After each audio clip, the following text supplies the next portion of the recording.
காலம், கணக்கிட முடியாத அதன் சுழற்சியில் சில இரவுகள் மட்டும் வரலாற்றை தீர்மானிக்கின்றன.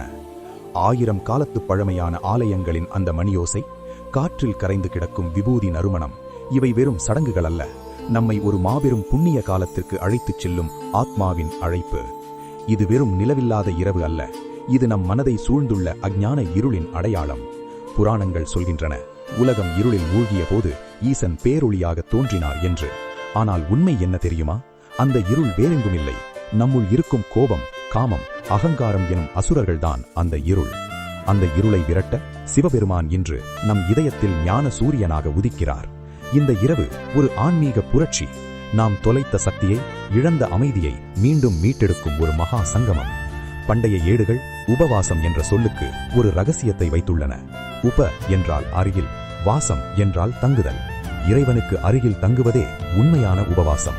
உணவை தவிர்ப்பது உடல் சார்ந்த பயிற்சி மட்டுமே, ஆனால் உன் அகந்தையை அவனிடம் ஒப்படைப்பதே ஆத்மார்த்தமான விரதம்.